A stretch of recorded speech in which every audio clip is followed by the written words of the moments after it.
Buenos días, profesor. Le estaremos hablando sobre la comunicación humana versus la animal. El grupo está conformado por José Ramos, Caitlin Alvis, Ian Fong y mi persona, Ariane Ibarra. La comunicación, en su sentido más amplio, es entendida como el intercambio de información, que permite el buen funcionamiento de los colectivos, ya sean humanos o animales. No se reduce al simple hecho del habla, sino que va más allá, es decir, cuando se acaricia un perro. Todo ser vivo es capaz de comunicar. Sin embargo, hay diferencia en el modo de comunicación entre animales y humanos. La divergencia fundamental está en que los humanos usamos la doble articulación del lenguaje para comunicarnos, mientras que los animales actúan por instinto. Es decir, los animales no pueden sintetizar y utilizar el lenguaje como nosotros. La comunicación humana tiene dos facetas, hablar y escuchar. Se acostumbra a pensar que es más importante el hablar que el escuchar. Sin embargo, poco a poco las personas están empezando a aceptar que escuchan mal. Reconocen que a menudo les es difícil escuchar lo que otros dicen y que tienen dificultades en hacer escuchar en la forma que desearían. El hablar efectivo solo se logra cuando es seguido de un escuchar efectivo. El escuchar valida el hablar. Es el escuchar, no el hablar, lo que confiere sentido a lo que recibimos, a lo que decimos. Por lo tanto, el escuchar es lo que dirige todo el proceso de la comunicación. La comunicación animal consiste básicamente en la emisión de señales químicas y físicas de un individuo a otro u otros individuos, que permiten modificar la probabilidad del comportamiento de un organismo.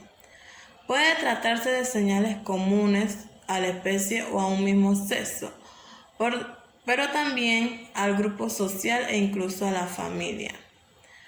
Para que pueda haber comunicación es necesario que exista un sistema constituido por un emisor de la señal, un medio transmisor y un receptor. Hablando un poco más sobre la comunicación animal y la comunicación humana, veremos cuáles son las diferencias y cuáles son las semejanzas que tienen estas comunicaciones. En la comunicación animal está dividida en química, en la kinesa, en la comunicación auditiva y la comunicación eléctrica. La comunicación química vendría siendo todas las sustancias químicas, o sea, todo lo que sale dentro de los animales. La kinésica sería el movimiento del espacio. La auditiva por los órganos vocales y la eléctrica que sería por los pulsos. En la comunicación humana, esta se divide en verbal y comunicación no verbal. La comunicación verbal utilizan el lenguaje y la comunicación no verbal que sería por medio de los gestos, de los movimientos corporales, al igual que del movimiento icónico, perdón, que sería de la representación a través de las imágenes. Algunas de las semejanzas de la comunicación humana y animal es que ésta comparten la misma capacidad comunicativa. También comprenden la producción y la recepción de señales asociadas a un significado. Las señales al igual pueden responder a una necesidad. Y también en la comunicación humana y animal se ve lo que son el uso de señales no lingüísticas, como se mencionó anteriormente, que sería por medio de gestos, gritos, sonidos inarticulados, movimiento del cuerpo, entre otros. Y por último, también se realiza mediante signos y señales acústicas y visuales. Acústica vendría siendo por medio de los sonidos.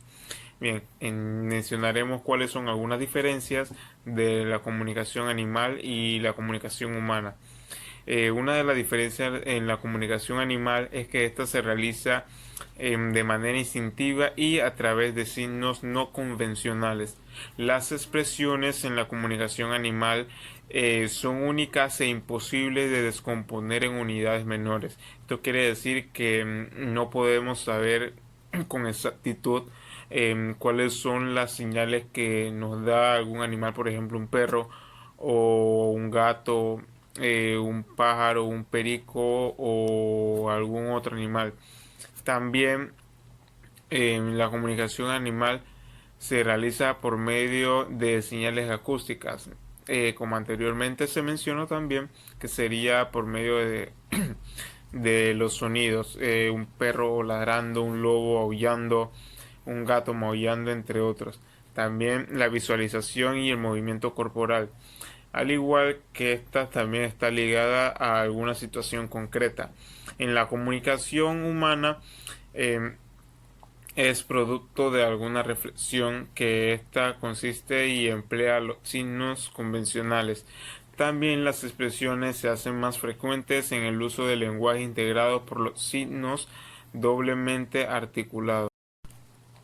Bien, también en la comunicación humana permite crear nuevas señales combinando nuevos elementos persistentes. Esto quiere decir que un ejemplo se podría decir que es el lenguaje de señas, ya que cada lenguaje de señas es diferente en todos los países. Y por último, se reduce su situación, que es concreta. Es decir, los animales no pueden sintetizar y utilizar el lenguaje como nosotros. Los sonidos emitidos por los animales en señal de alerta, de miedo, comida, disponibilidad de apareamiento, entre otros, no son sino que ellos mismos se integran para transmitir un mensaje. Lo hacen respondiendo a estímulos. En otras palabras, se sienten animales como lagarcillas, huelleras, que durante la época de celo exhiben una cresta anaranjada, el chillido del mono cuando se acerca o cree que se acerca un peligro, y a pesar de estos gestos comuniquen algo en común y que todos los de la manada entiendan, no quiere decir que ellos lo hacen de manera voluntaria, es algo natural en ellos. He aquí la gran diferencia. Los humanos por su parte tienen la decisión de alertar o no a los demás en caso de peligro. Demostramos o no que estamos listos para una relación. El mono, por ejemplo, no elige no comunicar que un tigre está cazando a uno de su manada, simplemente emite un sonido instintivamente.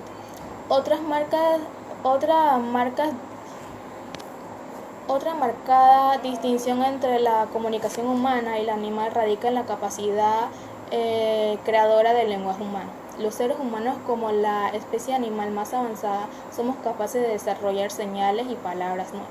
En cambio, los animales no. Evidentemente tienen una señal para cada ocasión, pero no son capaces de emitir un nuevo grito ni hacer combinaciones para crear gestos distintos. Dentro de la comunicación existen aspectos y signos que representan algo y tienen significado dentro de un contexto. Es decir, no hay nada de más cuando se comunican. Cualquier gesto, señal, silbido tiene una connotación que cada uno de los integrantes de los colectivos sabrá entender. Como lo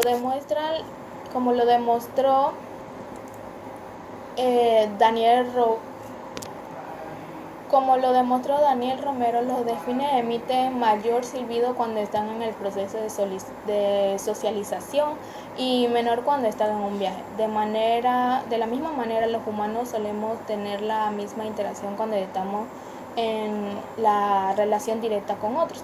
Los silbidos simples de los delfines son utilizados como una manera de mantener contacto con otros delfines, quizás para asegurarse de que todos permanecen juntos y que no hay peligro de seguir por el trayecto o que llegan a un punto final. Es por ello que deben tener menor significado en cuanto a la duración. En otras palabras, los mismos sonidos emitidos por un delfín durante el viaje deben responder a algunas de las otras opciones anteriores. Y aun cuando no se conoce el significado específico del modo de comunicación de los delfines, en mayor proporción la acústica por la que más rápida viaja, 1500 metros por segundo aproximadamente, Se entiende que aplican ciertos silbidos, ya sea para demostrar la jerarquía, establecer contacto o simplemente socializar, demostrando que no solo los humanos tenemos la capacidad de comunicarnos, sino que cualquier ser vivo, ya que todos tenemos que establecer reglas de convivencia para la supervivencia, y eso se logra con la comunicación. Finalmente, a pesar de que los humanos también utilizamos mensajes instintivos como acto de reflejo, costumbres aprendidas, lenguajes de alerta que tienen similitudes con lo de los animales, podemos no atender siempre a esta respuesta y actuar de modo distinto. Esa libertad de poder elegir entre la variada gama de lenguaje comunicativo, la mímica, oral, escrito, etc., a pesar de tener instintos que nos diferencian sobremanera de los animales. Muchas gracias. La hipótesis principal de la sociomiótica asegura que todos los animales son sociales y que cada especie tiene sus propios medios de comunicación y manifiestan a través de ellas su humor, época de celo, alegría, dolor, tristeza, etc. Esta ciencia se divide en dos: sociomiótica pura, que diseña los modelos que permiten estudiar los mensajes y señales que se emiten entre los animales de manera científica, y la sociomiótica descriptiva, que estudia la comunicación entre las especies animales, como las señales que utilizan para elegir pareja, para llamar a sus crías o para alertar la intromisión de seres extraños o de peligro. Las señales de comunicación adoptan distintas formas. Esto depende de lo que se quiera transmitir, la distancia que ésta tiene que recorrer y el hábitat de los animales en cuestión. Las señales pueden ser químicas, que dependen del sentido del olfato y en algunas ocasiones del gusto. Estas señales pueden recorrer grandes distancias cuando son transportadas por las corrientes del aire, aunque solo son percibidas a favor del viento. Las sustancias químicas específicas que producen efectos concretos se llaman feromonas. En las colonias de las abejas, por ejemplo, la reina produce una feromona real que impide el desarrollo de los ovarios de las obreras. Las feromonas tienen una gran importancia en lo relativo a la atracción sexual.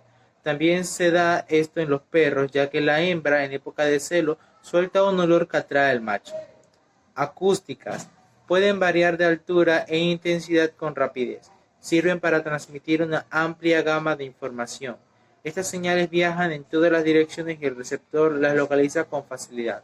Por ejemplo, los monos aulladores y algunas aves, ranas y sapos poseen grandes sacos vocales que aumentan considerablemente los sonidos que emiten. En los casos de los sapos, emiten un sonido para atraer a la hembra y otro para avisar a otros sapos que él también es el macho. Visuales. Muchos animales diferentes usan señales que se pueden encender y apagar en un instante, aunque por lo general son útiles en determinadas horas del día. Suelen ser llamativas o consistir en movimientos bruscos. Una de las garras del cangrejo violinista macho es mayor que la otra, tiene colores fuertes y la sacude para atraer a las hembras. Los colores y diseños de las alas de las mariposas y de los machos de muchas aves atraen a sus compañeras en distancias cortas. Las vibraciones. Actúan solamente en distancias muy cortas para indicar su presencia a las hembras. Los machos de las arañas de estuche hacen vibrar sus membranas de un modo característico. Los machos de los heterópteros producen ondas de la superficie del agua para que sean detectadas por los machos rivales y las hembras potenciales. Los ratones topo golpean su cabeza contra el techo de sus túneles subterráneos para comunicarse con sus rivales o con sus parejas durante la época de reproducción de las hembras. Los mosquitos mueven sus alas emitiendo una vibración. Eléctricas. Algunos peces que viven en los ríos lodosos de América del Sur y África usan señales eléctricas capaces de atravesar cuerpos sólidos. Son utilizadas para la agresión, para el cortejo y para orientarse. La danza de las abejas se produce cuando una obrera recolectora o picoteadora encuentra una buena fuente de alimentos cerca de la colmena, regresa y ejecuta encima del panal una danza en forma de 8 aplastado. El interés de estos sistemas de comunicación radica en sus similitudes y diferencias con el lenguaje humano. El lenguaje humano se caracteriza por tener doble articulación, es decir, las expresiones lingüísticas están formadas de elementos con contenido semántico, como los morfemas y las palabras. que están formadas a su vez por elementos de un conjunto restringido de sonidos, los fonemas, que carecen de significado. Por su parte, las señales de los sistemas de comunicación animal mayormente carecen de este grado de estructura. Las señales de los sistemas de comunicación de la mayoría de los animales suelen producirse como una reacción a estímulos externos. Tampoco pueden hacer referencia a hechos alejados en el espacio o en tiempo, salvo quizá en el caso de la información transmitida por la danza de las abejas. Los sistemas de comunicación animal habitualmente no se aprenden, sino que son completamente innatos e instintivos. El lenguaje humano es creativo porque permite siempre la creación de nuevas señales combinando elementos preexistentes. Esta capacidad combinatoria es muy importante y es increíblemente única de los Homo sapiens. Muchas gracias.